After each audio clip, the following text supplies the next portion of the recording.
Hey friends, before I start this episode, I just want to say that for the month of February, I am focusing on screens again. I did this last May with my dear friend Tekla Brumder Ross, and she and I talked so much about our attention and where we put it and how screens can get in the way of it. And I'm back. And that is because I really do think that this is an important issue for all of us.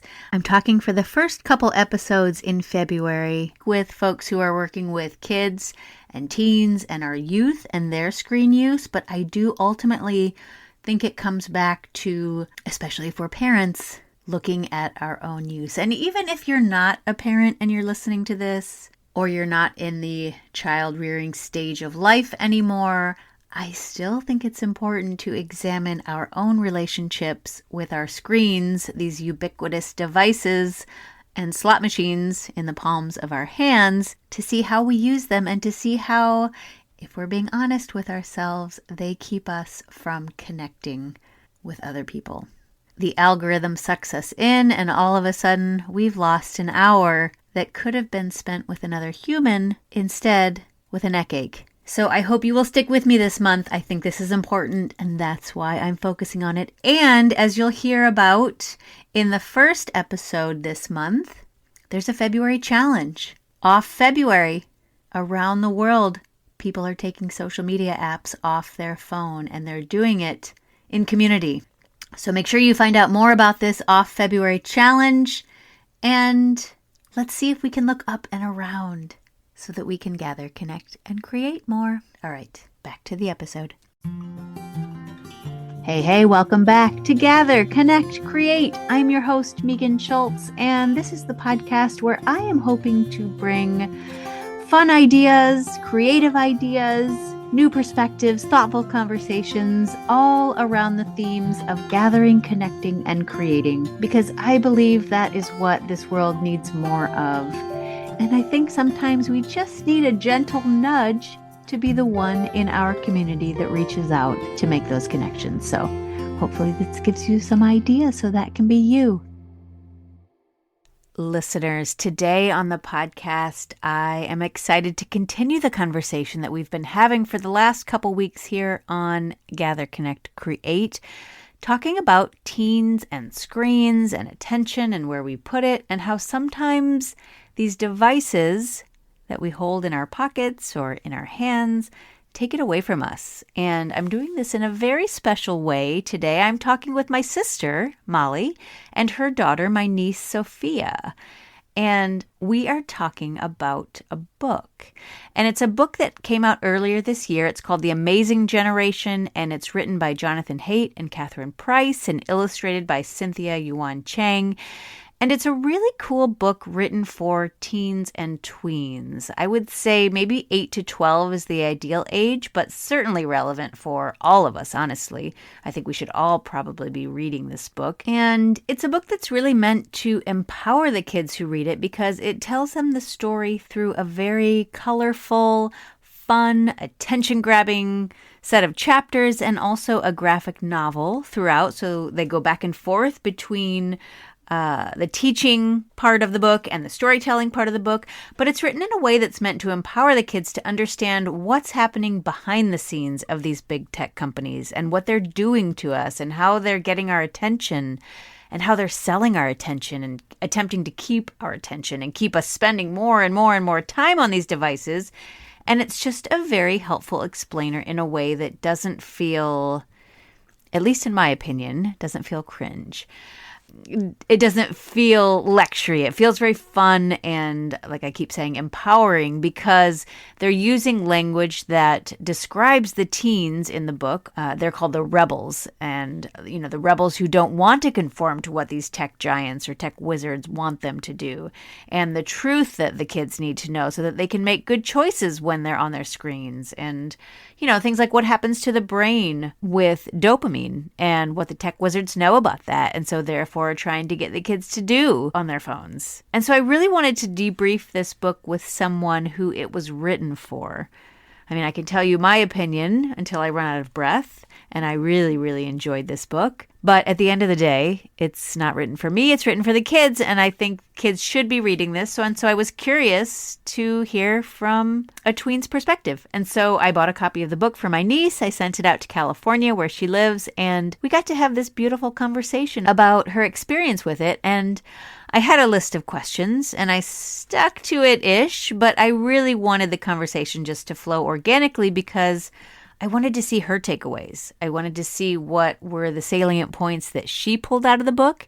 And I was curious whether they'd be the same as mine. And some of them were, but some of them I was really wowed by the deeper concepts that she understood in talking about the book. And so I don't want to give too much more away. I want to jump right into our conversation with a huge thank you to Sophia for reading the book, taking the time to read it, talk with me about it today, and also my sister for coming on the call as her mother. And you'll hear, some vulnerable moments between the two of them. I think if you take anything from this interview, yes, hear a tween's perspective about the book, but also hear this as a model of what this conversation could sound like with your own kid. If you have kids, or if you don't have kids, or you're beyond that stage, share this with somebody who might need to be having these conversations, because I think Sophia and Molly model beautifully what that conversation can sound like when we get honest with ourselves and acknowledge what these devices are doing to us. So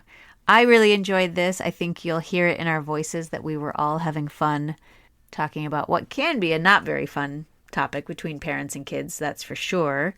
But I think it was really special, and I think you'll hear that. So I am just going to dive right in.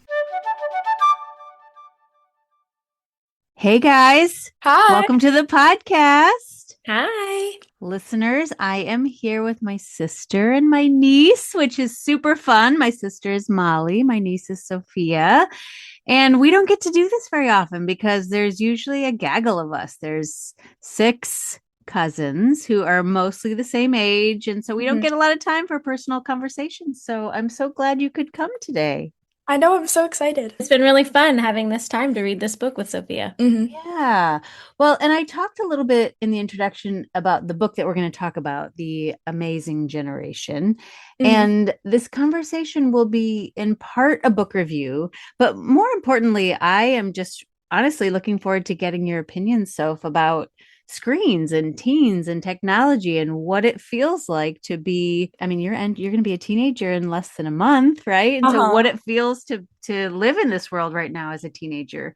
And for those people who haven't read this book or who haven't even heard about this book, I don't want them to feel left out of that conversation. So we'll talk a little bit more, I think, about the concepts that they bring up in the book, and maybe, less about the format of the book, or, I do want to know whether, how you felt about the book. But before we dive into that, tell our listeners a little bit about yourself, Soph.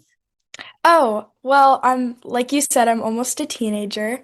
I live in California, and can I say like what I like to do? Yes, totally. I want to hear. I like to hang out with my animals, and I like playing volleyball with my siblings. Oh, I also have 2 sisters. And you have 2 sisters, yes. So volleyball, playing with animals, and you're in 7th grade. Yeah. Right? Okay. Does that feel like is that different than 6th grade at your school? Does it feel like 7th grade is the middle school? Because we're in different buildings, so it was a big change, but I really like it. It's very fun. Okay. So when I first asked, I know you're excited to be on the pod, and I'm so excited that you're here. And when I first asked you to be on the pod specifically about, this book about kids and phones and screens and social media, what did you think it was going to be about? What was your first reaction? Well, at first I was a little worried because I don't have a phone right now.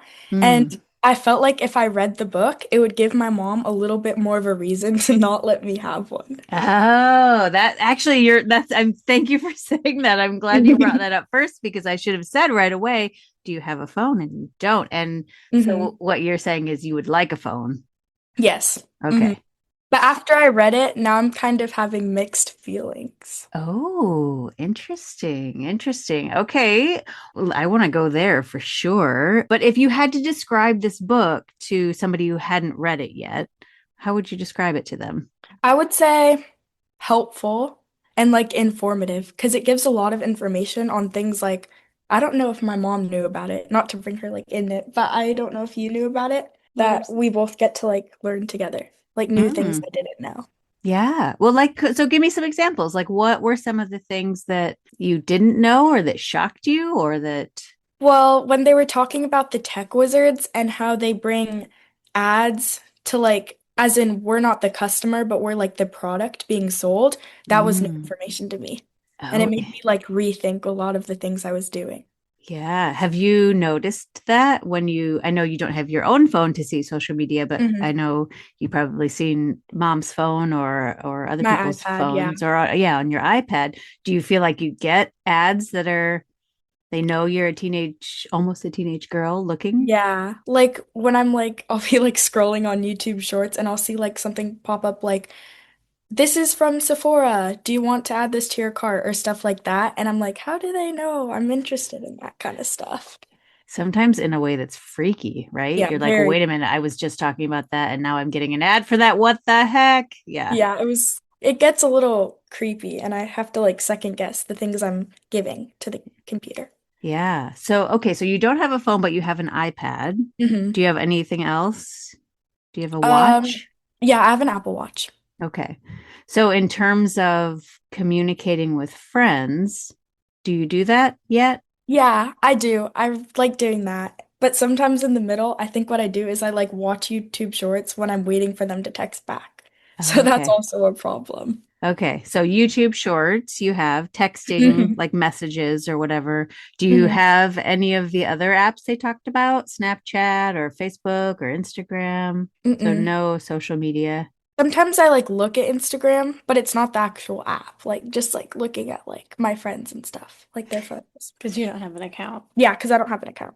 And does it just let you kind of see the one photo and then it says you must log in to see more like Hmm. that? Exactly. Yeah. Yeah. So you can see the one thing that they might share, but not the Hmm. rest of it, or not. You can't endlessly scroll Yeah. on Insta.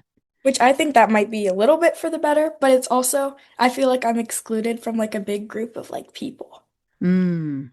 So in your peer group in seventh grade, do most of them have socials? I have one really good friend who has like Instagram, but she also plays soccer. So she like needs it to get like, what's the word? Like when people like see you playing and then they like recommend you to like other teams. Oh, is she trying to get scouted or Yeah, something? yeah, yeah. Hmm. So I Okay. feel like that's a good thing. But some of my other friends have it for like actual accounts and stuff. Okay. Does that feel like that is new to seventh grade? Or was that like that in sixth grade too? I don't think it was like that in sixth grade. Like they might have like said they had it and not really done anything on it, but I feel like it's a lot more real in seventh grade. Okay. So maybe some of them have Insta, but do most of them have phones and you're the only one that doesn't have a phone or not? No, not a lot of them have phones. They might have like their parents' old phone, but I Hmm. think there's not a lot of people who actually have like their own phone. Okay. So as you're doing this with friends, it's iPad to iPad, maybe? Yeah, Okay. Or watches. yeah, or watches. Or watches. Yeah. Yeah. Okay. I mean, do you feel like when you say then that you want a phone, what is that for? What do you want? What do you want a phone for? Well, I like the ability where I can like just like pull it out of my pocket and then like text my friends to put it back. And I like having like knowing that I have one like everybody else. My kids say that too. I want this because everybody else has it, and I'm the only one that doesn't have it. And then I Hmm. ask the other moms, I'm like, really? Is my kid the only one? And they're like, no, no. So sometimes That's I how wonder us. if it feels like that more than it actually is like that. But I get it. I get it. Yeah. Does it feel like screens are fun? They're helpful? Like, tell me a little more about your desire. It depends what you do on it. Because there's some like content creators that I watch who are helpful because they can't see me, but I have curly hair. So it's helpful to like look at products for this or like what could help with like frizziness or stuff like that. So I think that's helpful. Mm, It's just when you're like doom scrolling that it gets a little bit much and I have to like take a break. yeah. And so when you say doom scrolling, you're talking about on YouTube. Yeah. Like going down the rabbit hole, does it automatically recommend videos for you? Like once you're done with one, does the Yeah. next one pop up? Hmm. It's short, so it just keeps going and going and going. Hmm. That is a setting, Mom, just so you know. You can turn that off so it doesn't automatically generate the next video.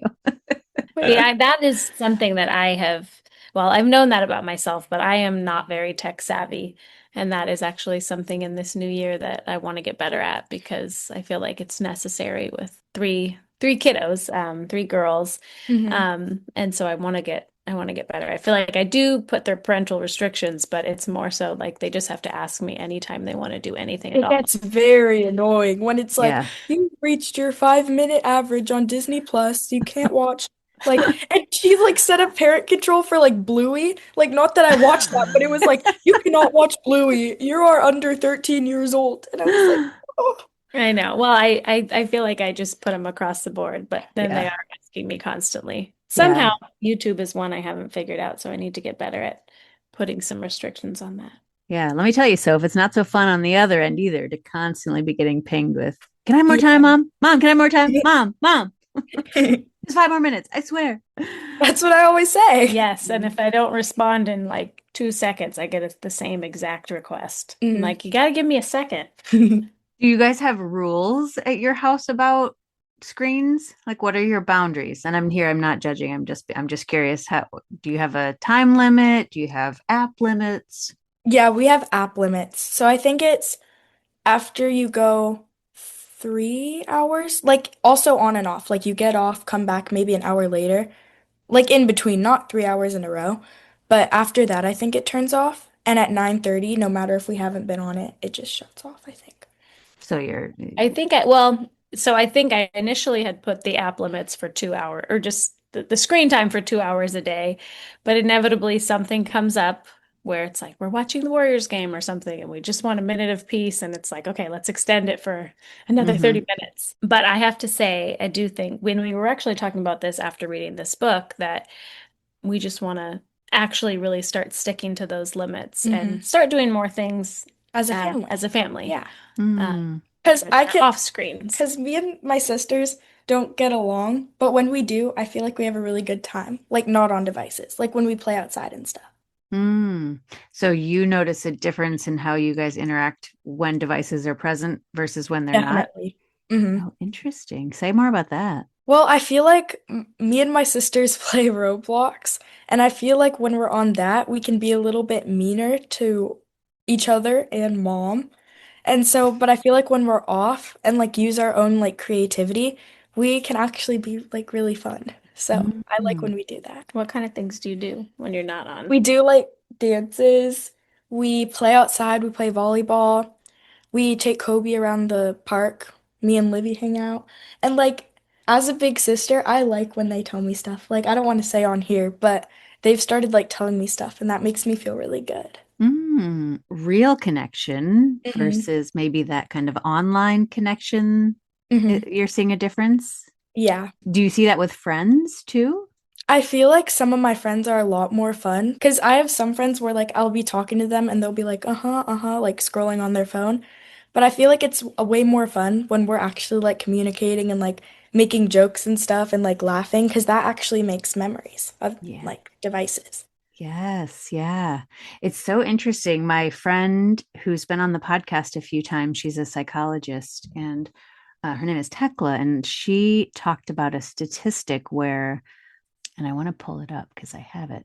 It was a study from the University of Chicago. So they administered this survey to 1,000 college students, and they found that users would need to be paid $59 to deactivate TikTok and $47 to deactivate Instagram if their friends kept on using those. Like, just so basically, what kind of money would you need to be paid in order to get off um, Really? Like the those apps tell those you to do apps? Yep. that? Then they said those same 1,000 people that were surveyed said that they would be willing to pay $28 and $10 respectively to TikTok and Instagram to have their own accounts deactivated if everybody else around them would also deactivate their accounts. In other words, it's saying like these people and kids like wish that everybody was just off it. And I feel like that was kind of a theme. I don't know if you Of the felt book. that of this Yeah. in the book, because I really appreciated the little speech bubbles that came from real life people that they interviewed for this book who are now in their early 20s and late teens who were just saying like I wish I had never got on. I wish it didn't exist. I'm just trying to find I bookmark. I had a few that I circled that Did I really you tell me which ones you wanted. circled? Let's see. Well, one said, between social media and games, there came a point where I felt like someone else was living my life. And I thought that like hit pretty deep. Yeah. 'Cause it's kind of true. Like it almost feels like someone else is getting all your joy.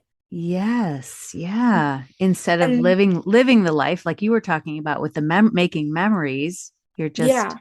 scrolling. Yeah. And there was another one that said, I feel good when I start scrolling, but when I stop, I feel grumpy, jealous, and lonely. And I feel like the jealous part is pretty true because there's a bunch of girls on social media with like filters and like the perfect like bodies and clothes. And I feel like it can be hard to watch that and be like, Mm, oh, I wish I looked like her. Like I'm so ugly and stuff like that.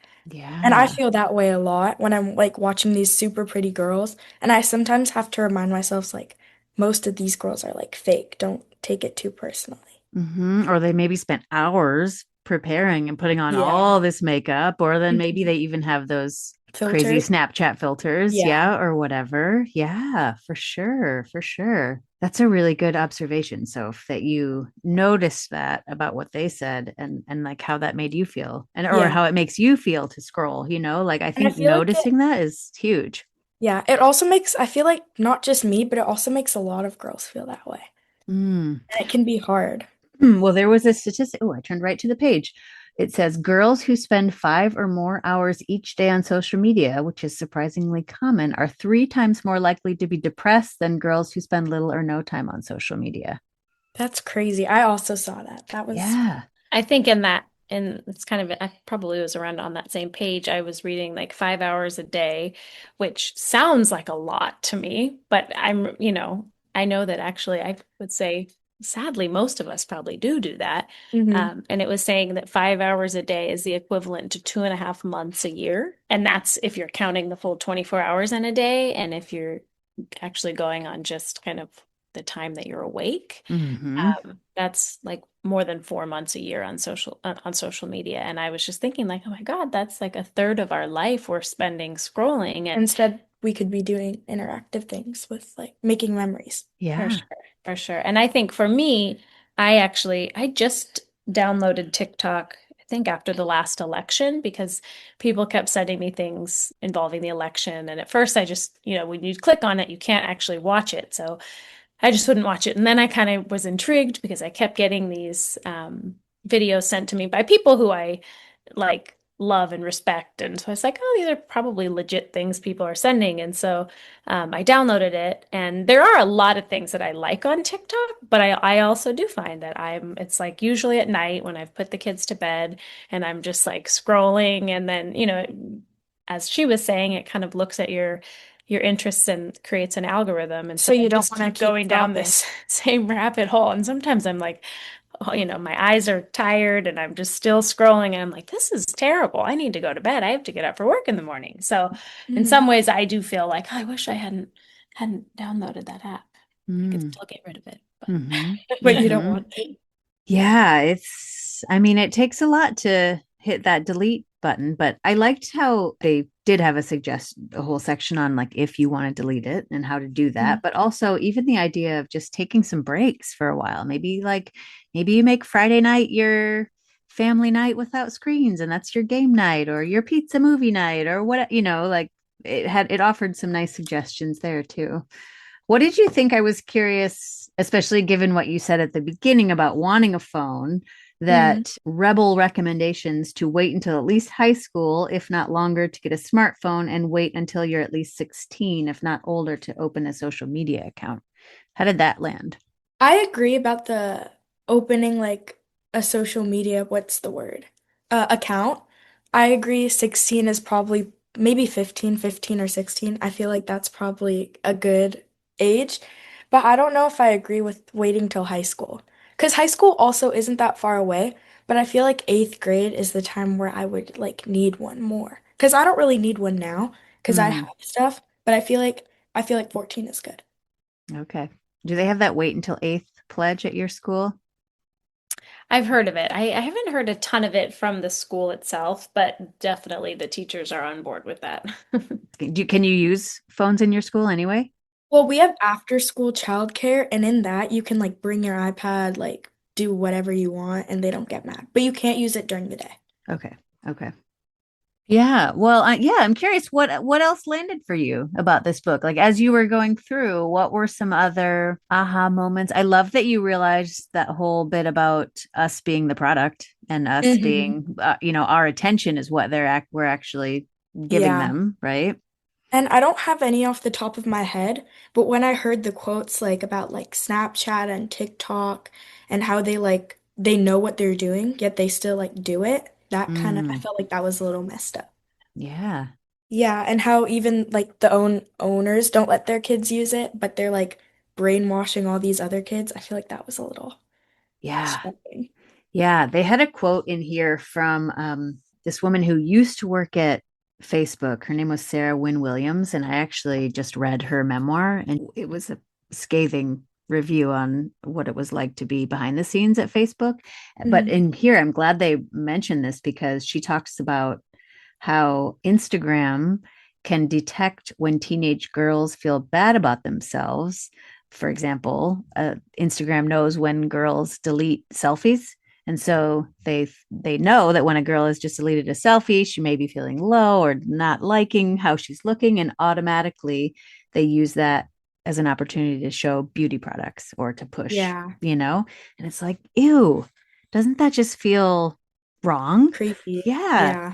creepy. And I think it's interesting. I don't know that what I really like about the book is that they spend the first part of it talking about what these they keep calling them, what do they call them, greedy wizards or Tech wizards. tech wizards, showing them what the tech industry is doing, which I Hmm. think is interesting for you guys as teenagers to learn about, because if you didn't know that, you just think, oh, this is great, they made these things for me, and Yeah. this is an app, and I can connect with my friend, like all the positive things that we, when this was first being developed, we assumed were going to come from it, but not knowing the underbelly of what comes Yeah. from this and what they're trying to do. And what was the one quote about, the guy who said we're competing with sleep? Sleep is our Hmm. biggest competitor, because once people go to sleep, they can't be on our app. And if they're not on our app, we can't be selling them things. If we can't be selling them things, we can't be making money. So I think for you guys to see that that is a part of the reality of social media, I think. Hmm.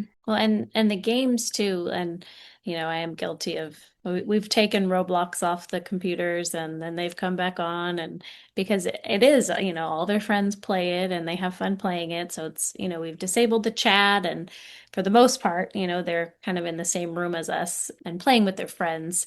But, I'm reading one of the things about Roblox where they said they know that it's not super safe, but if they do create more safety, Kids will like stop if playing. they create more restrictions, some kids won't be able to play or won't play or whatever, and their numbers will Mhm. fall. That was just pretty. I mean, I knew that on some level, but kind of reading it was like, oh my gosh, yikes. Like Yeah. hearing, We shouldn't be supporting this. yeah. Yes. Yeah. I guess that is the sort of theme of the empowerment theme in this book, right? Like, because the more you Mhm. know, do you think kids need this kind of protection? Like, are you happy for some of the boundaries mom's setting? I feel like if a lot of kids read this book more and like knew the consequences of what they were doing, not to say like the world would be a better place, but I feel like it would definitely change for the better. Mm. And kids would be more protected and not have to worry about things as much. Do you have advice for adults like us who are worried about our kids? Like when you're begging your mom for a phone, Yeah. why does she not need to worry, or should she worry? Or I feel like to all the parents, I feel like if you have any doubts about getting your kid a phone, I would trust your instinct because it's better to be like safe than sorry. And a lot of like young girls, boys too, are getting like scammed and like taken advantage of. And I feel mm, like it's better to be safe and not let them have what they want than to get them what they want and risk them being hurt. yeah, mom, what are your reservations about phones? Um, I think, and I talk to the girls about this a lot. I think if I look back on my own childhood, like there are things that I did or said or at the time wrote in notes, right, to friends that I wouldn't necessarily want the world to see. And I think that, our kids live in an environment where anything they post or text Say. or say or Mhm. pictures they send could be sent anywhere in the world. Hmm. And I just don't think kids, really honestly, even high school kids have like the emotional or intellectual capacity to really have that responsibility. I see some of the things all three of them do on their iPads, just in communications with their friends that I'm, to use your word, kind of cringe a little bit. Because I'm like, oh. And so for me, it's kind of trying to, we were just talking about this, navigate like, where do I step in and say, this is not a good idea, don't do this. And it's not like Or, we're doing really bad no, stuff. no, It's just it's like if not. one of my friends is like, "Oh, I don't like this person." And I'm like, "Yeah, this person isn't the best." Kids of this age are not really ready for the responsibility that Mm. comes with having access to the internet. And, Hmm. something you say when you're in seventh grade could affect Can haunt you. it could affect your ability to get a job in 20 years, even if Mm. you were just joking with friends or you took a picture of yourself, sent a picture of yourself that you thought was totally innocent. And these days somebody could crop it or so I'm like, just don't send pictures, don't, and really don't send anything that you wouldn't want anybody else to see. Hmm. You Hmm. really, and Hmm. and that's hard because we are human. And so We as still much as I would like to for my kids to never say anything bad about anybody else ever in their life, like that's not going to happen. And so but when you're sending it in a text message that can then be screenshot and sent to other people, like that has it can really hurt somebody. So, and then come back to you. So I just feel like none of my kids really are totally ready for that responsibility. So that's kind of one of my reservations. And then just having, unlimited access. I feel like with especially this one, and really all three of my kids, but when they're in the zone on their phone, they're texting on their watch, like they're just not as present. And when they put those away, we actually have a really fun, good Mhm. time. They Yeah. laugh and joke and bake and just do different things together that are just so much more fun. Yeah. What did you think, Soph, about the science-y part of the book about dopamine? Did you catch that part? Yeah, that was pretty shocking too. I did not know that happened. 'Cause Hmm. it was when you find something that like intrigues you almost, right? And your body gives off that sense of what's the word? Well, like you're happy. It makes you feel Yeah. good. Hmm. And it was talking about how you can't always control what it is that causes that dopamine release, right? So it could be they use the example of it could be raspberries in the forest if you're hungry, but it could also be the bright colors of the phone, or the bright Hmm. colors of the makeup video you're looking at, or the blush or the lip gloss, and those kind of things create that and what make you want to keep scrolling. Hmm. Hmm. Yeah, that idea that these phones are like slot machines in our hands because you just Oh never yeah. know. Like next time you log on, there could be the biggest, juiciest piece of whatever on your YouTube, right? It could be the coolest new video about what to do with your hair. And that would be awesome. And that would make you, you'd like that. But then that keeps you in there and it keeps you scrolling and scrolling just in case. What if the next one's better, right? And then it might not be, Exactly. but it keeps you there anyway. For sure, for sure. Yeah, they called them slot machines that we keep in our pocket. Hmm. Hmm. Which is hard because I really like texting my friends, but now, even today, like when I went on my iPad, I had a whole different view of everything I was looking at. Hmm. Talk more about that. Tell me how you think this book may have influenced you or may Well, may continue to influence you. it said something about how like give it a break for like 3 weeks, and then when you come back, you'll be on it, but not like to the point where it's addicting. And I kind of want to try that just to see like the results I get. Mm. Like text my Oh, friends on like my watch and stuff because I can't do like much other than like text and call on that. But yep. I feel like it'd be nice to see how like the way like my body, like my sleep schedule changes, and I kind of want to see that happen. Oh, hey, how about this? You try that and we'll come back on for a mini episode to see how Oh, we you should. feel. Should we do that? You guys could try that. Put a little thing on your fridge that has like cross off each day you've done it. Or also, I don't know if you knew this, but you can go on your iPad and check your screen time and see how much Oh, you've been on each day. You can see how many times it tells you which apps you've actually been on. It tells you how many times you've picked yeah. up your phone, Wait, which, really? My mm-hmm. screen time here, I could check. My screen time is probably really bad right now. Well, the thing that sometimes what's hard for me about the screen time is that if you're listening to Music. like music or a podcast, like that's in there too. So like when I go to work, I'll listen to the Oh, news wait. on a podcast, or a podcast, sometimes for hours. Mm-hmm. That's Mm-hmm. not, I feel like that's not to me, like I don't feel bad about that. Yeah. Yeah. If I'm listening to that. But I Well, wish sometimes that music wasn't incorporated into Yeah. that. Because So sometimes I'll, it says here for entertainment, I was on 41 minutes. For social, I was on 30 minutes. So like that's texting, right? yeah, probably for you on an iPad, that would just be texting, I hmm think, because I And then think, for creativity, I was on 11 minutes. Oh, and my screen time went down 72% this week. oh, hey, maybe in anticipation, you knew you were going to be talking about it. To your point, Molly, I feel like they did a nice job talking about that in this book too, in terms of how are we using our technology and our phones or our iPads? hmm Are they a tool? This is really handy because it tells me, if I need a calculator, I got a calculator. This tells me how to get to when we go on a trip, I use maps. I'm not going to print out MapQuest anymore because it's 2026, right? It is handy. So I think you're to your point, like if we can keep recognizing when are we using it as a tool and when are we mindlessly using it as a way to distract ourselves or zone out. Like hmm even those, if you need it to figure out how to tame some frizzy hair, then I think going on YouTube and finding that video is super helpful, right? It's Yeah. then what happens And I next, feel like right? a lot of the things like I have or like have got because like YouTube like recommended it. Like I probably have like six, six or seven. 6, 7. Oh, so I have you like 6 or 7 hair products that I use in my hair. because of things that YouTube has recommended. Yeah. and you Oh, like them because you'll find girls that have Like hair really pretty hair. Yeah. similar to yours, like your style hair, your curl pattern, all of Yeah. that. Yeah, so there are good things. And I had said even if you're watching the dances and we all did a dance together, we all learned the dance together, like that hmm to me is different because it's interactive, we're having fun, and they have lots of fun doing that. So I'm like, we need to start doing just things like that because we can use it as a tool. yeah. And not have it be that we're all just solo scrolling, Yeah. spinning together. Because we Mm, have fun. Like we do like TikTok dances and stuff. And it's like fun because I get to like bond with them. So it's fun. I like doing that. mm.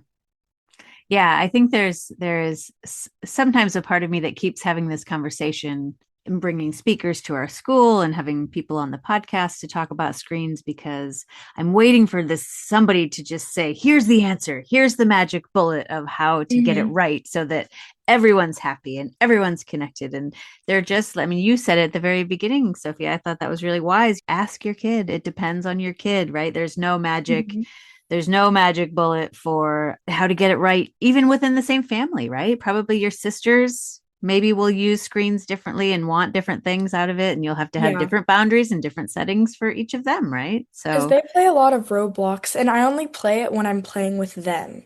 Because mm, I think the most time I'm on my iPad is for texting and YouTube. So So you're mm, to the makeup tutorials and hair stuff, things yeah. like that. mm. Molly, how old were you when you got your first phone? It's maybe a junior in high school, Is that a second junior year? or a Like senior, the 15? third or fourth year. I remember when I think I was a freshman, I got a sky blue pager. What's a pager? I can remember my pager. You could see through it. You could see inside. It was so cool. It was just it's a little device that people can kind of text you, but not, they just would text, like their number would appear, and then you have to find a payphone to call them. But nobody had phones. So, Wait, so what's the point of having one if you can't like call? well, somebody could page you. That's And so weird. Wait, so you didn't have these back in Did the you day? wait, no, so you guys wasted your money on those? No, I Just mean, for that was normal. all that we had. So for us, that was really cool because somebody could page you and they could put like 143, which meant like, I Or love 6 or you. 7.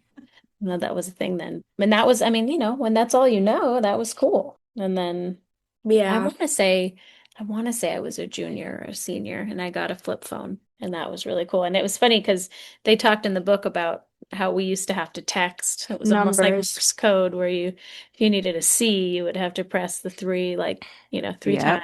Yep. And I got really good at it. I was pretty fast at texting. Were you like a techie, like texting all your friends? I was.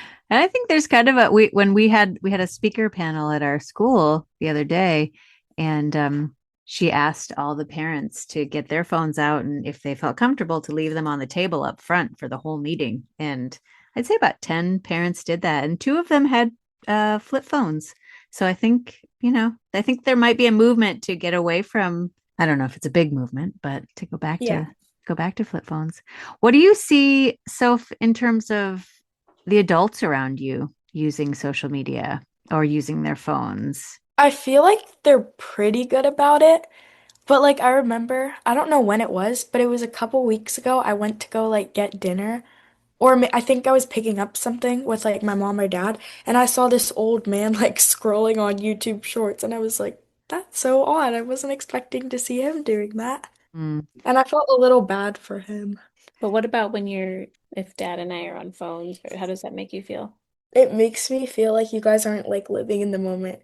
It's like a mechanism to like do the same because I'm like, oh, they're doing this. I don't want to just like sit there and look stupid, so I'll just start scrolling too and wait till they notice that like we should get up and do something. Mm. So you notice their behavior and it makes you. Yeah. Do you ever feel like when we're on ours, we're not really paying attention or we're shorter with you? Yeah, Or because sometimes I'll be talking to you and it doesn't even have to be like important, but it's still good to know that you're like listening to me. Mm. There was actually a word for that. Did you catch that word in there in the book? I don't think so. I don't think I get it. I think not it's called, snubbing? yes, Oh, fubbing. yeah, yeah, yeah. Phubbing, I think. Oh, phubbing, here it is. Phone snubbing. And it's the name for the annoying experience where someone checks their phone in the middle of a conversation or is only half paying attention because they're distracted by their phone or are constantly checking notifications on their smartwatch. Mm-hmm.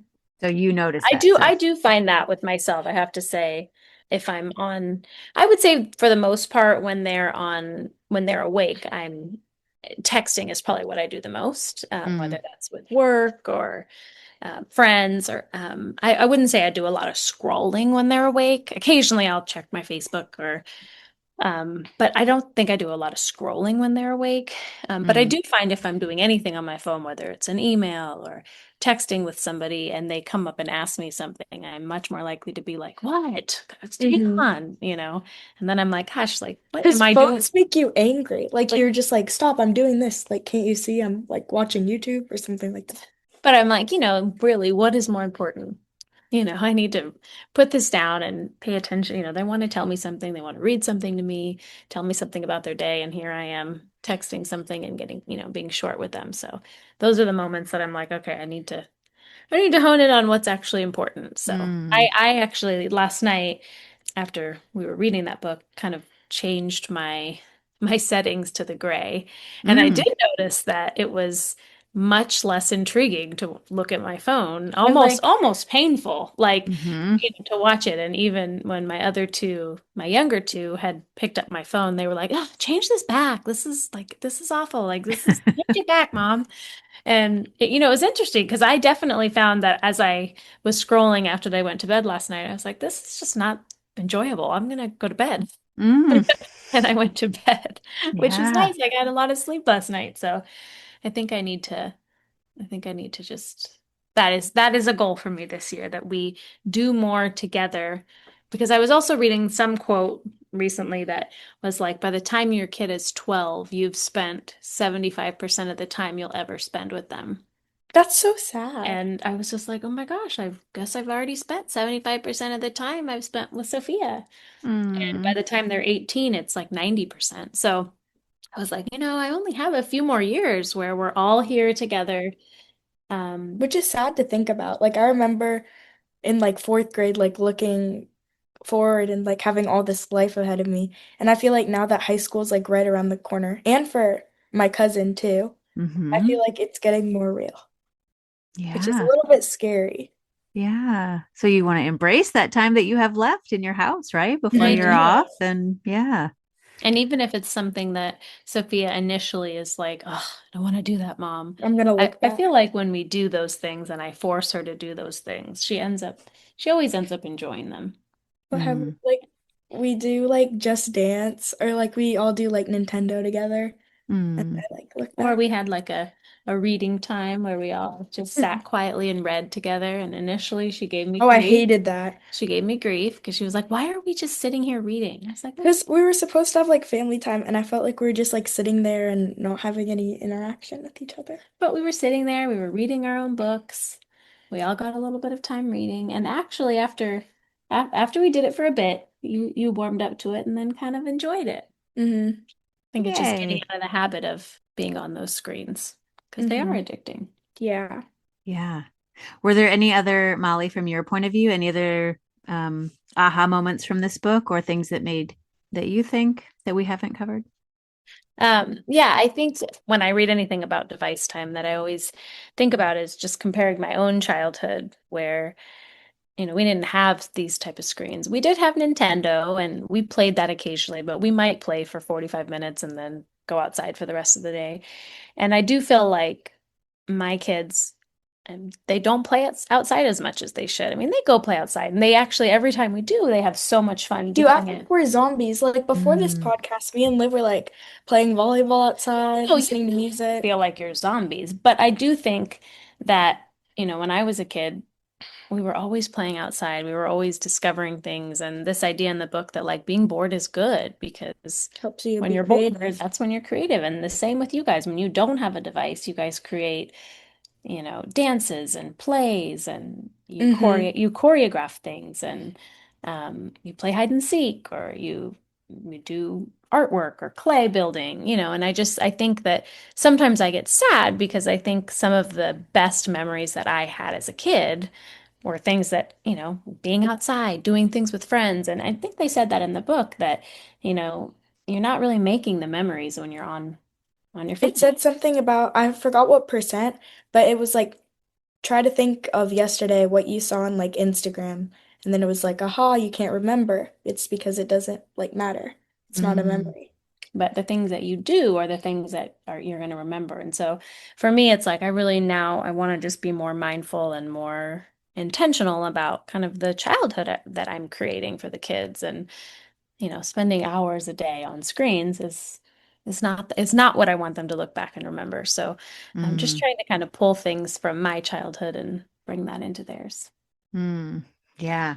Because one thing I forgot to mention with as soon when you're watching something on the sites that you watch, as soon as you get like the tiniest bit like twinge of boredom, it's like, Yeah, yeah. yeah, yeah, Like yeah. you can't Oh. even be bored on a YouTube, And like you were saying, when you're waiting to text your friends back, you'll go on, like we can't even wait. And I'm guilty if I'm watching a show on my phone, like at night, or a show, if there's a commercial, I'll pop up on something. And it's like you can't even sit for 2 minutes without Hmm. doing something. So Mm. just this idea of like we'll let them oftentimes like when we watch the Warriors game, we'll have them like get their homework done whatever. And then Watch it's like iPad. when we are watching the Warriors game, you guys can have time on your devices so that like honestly, we can watch it without like them, or if Ty's here and he's on a work call and I'm at work. But it's like, they're not babies. They're old enough that like they should be able to find something. Like they shouldn't have to be on a device to be I quiet. know, but Mm. sometimes they're like,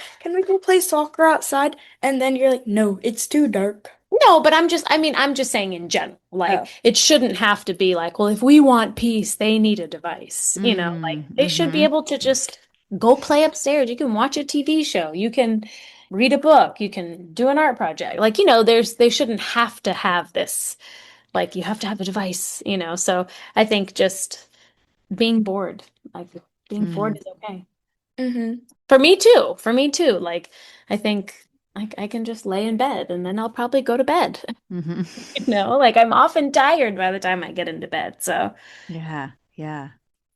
I made a let me see if I can show you. I snapped a video of my son on a screen, and then I made this meme. Can you see that? Hmm. What does it say? I can see the facial expressions. It says, "My childhood on screens." As if that was like the cover of his memoir one day, you know? And I'm using this every time I see him on a screen when You hold it up. I just say, "Oh, you working on your memoir?" And we both laugh. And it's a nice way for us to have a connection, but also for me to say, "Get off your screen," without saying, "Get off your screen." Yeah, But Mom, you should just to remind him of, you know, what's important. Get up, look up. have like a phrase, Mom. You should I make a know. I should phrase. think. I do say some things, but they're probably not as fun as that. I'll just Yeah, say, she does like cringy things. Like she'll be like 6'7" and like walk around the house and say 6'7". "Do?" Yeah. Or in the car when we're with our friends, she'll be like, "Did somebody say 6'7"?" And then you'll just say like phrases and like mock us, and it's funny. No, I mean, if you're on, I'll just say like you're in a social setting, get off your phone.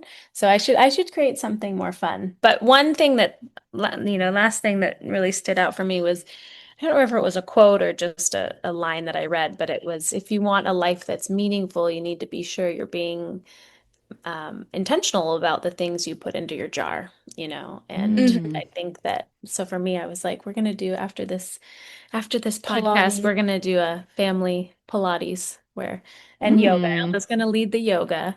And maybe Sophia will lead the Pilates so we can get get strong, get nice. strong. Hmm. And just doing things like that, being more intentional with baking. Livy loves to bake, and you like to bake too. So Yeah. just doing more things where we can Like we put our had, phones away, and it might be Yeah. painful for you guys a little bit in the beginning, but I think but ultimately, we had a bake sale at my school on Friday, and like me and my mom stayed up, like making Rice Krispie treats for it.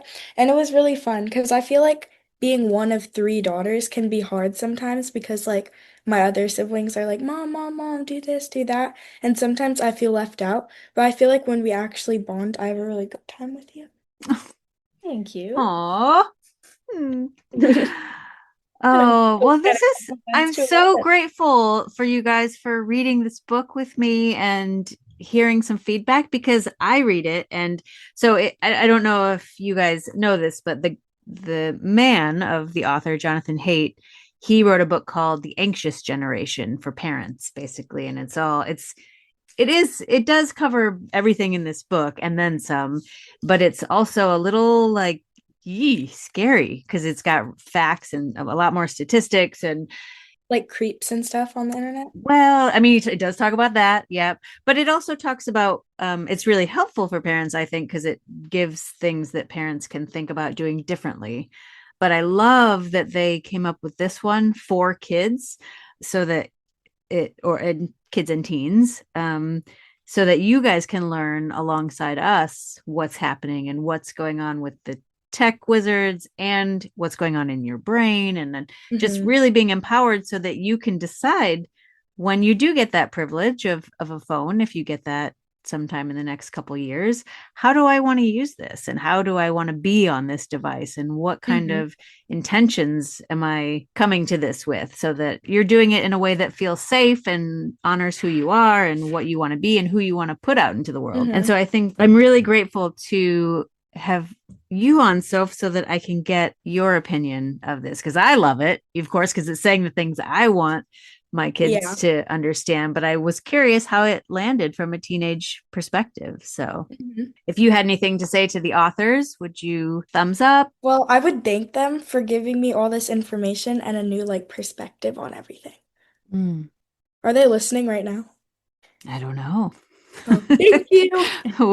We'll see. Jonathan, Catherine, if you're out there, my niece loved it. Yeah, I loved it.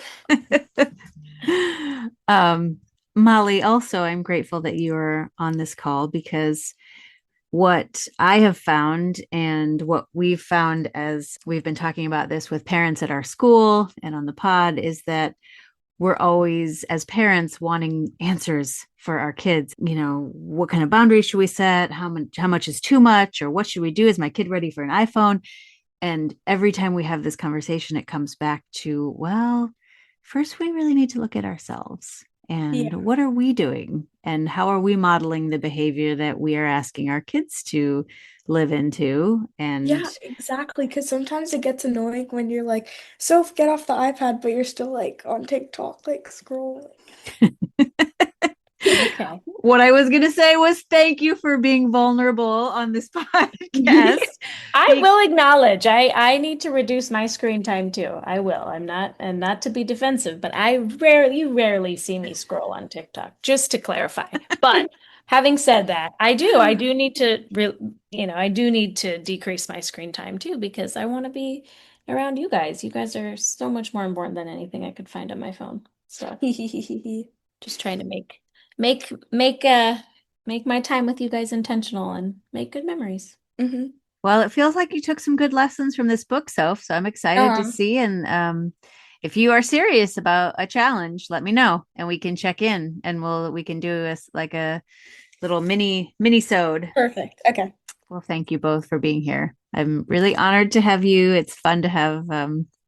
Obviously, I love you both, so this has been fun. I'm really Aw, happy you thanks. invited us. It's been really fun. She has been very excited for I've been a counting down the while. days. Yeah. Yay!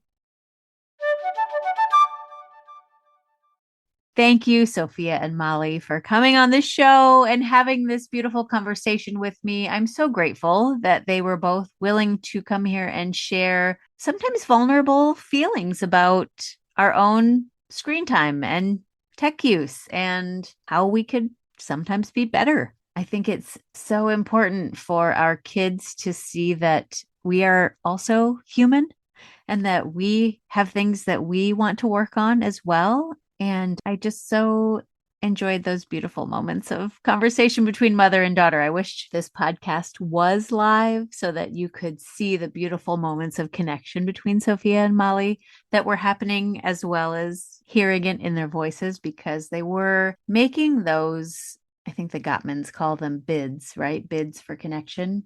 And they were happening. And I feel like just in having the conversation, that's the beginning. And now I'm excited to see what happens. And I did say to Sophia, if she was serious about that challenge, that I would have her back on to see how she felt after giving up the iPad for a couple weeks. So we'll see, folks. I'll keep you posted. But I think I would highly recommend this book if you are parenting teens or tweens, maybe even particularly tweens, or gosh, I think my daughter, who's 8, appreciated and can appreciate this book. So I think you could start as young as 7 or 8 and start reading these things together and having these kinds of conversations. What an important thing to empower our kids to make choices, to understand before they make choices so that they're not walking into the privilege and responsibility of having an iPhone or a social media account. So they're not walking in blindly. So they know what is happening and they know what the tech companies are doing. I think this is such an important book for that. And I think it would be really useful. So I'm going to give this one a thumbs up as well. I have no affiliation with the authors, although I would love to have them on the podcast. If they're listening and want to come chat with me about this, I would love to talk about the book more with them and what they had in mind for this. But they are making the rounds, so you can catch them, and I can put some links to some of those conversations that they're having. This doesn't feel like a fear-mongering book at all. It feels very empowering. So highly recommend you read that with your kiddos if you've got them, or pass it on to kiddos if you know kiddos or love some kiddos that you want to hear this message. Also, maybe think about sharing this podcast if you have a teen or a tween in your life, or another parent with teens or tweens who might benefit from hearing this conversation between a mother and a daughter and an aunt. Share it, please. I would be so grateful, and I would love to hear the feedback. I always love hearing from listeners and carrying on the conversation, because I think this is a really important conversation. And I think it's a conversation that's not going away anytime soon. And in fact, one that we need to keep having over and over. So that's why I'm spending this whole month talking about this. And if you want to be a part of the conversation locally here in Milwaukee, go back and listen to the conversations with Reconnect and with Disconnect. Sign up for their mailing lists. Come to some of the events that they are hosting locally. And if you're not in Milwaukee, look for the conversation where you are. It's happening. There are parents, there are schools, there are organizations out there that are having this conversation. And if they're not, maybe it's you who needs to start one. And hopefully these podcasts this month have given you some ideas of how you could do that. All right, I will put links in the show notes to how you can get this book, to the other books that these authors have written that may also be some helpful information and background for you, and ways that you can get involved in the national scene, because there are folks doing things at all levels.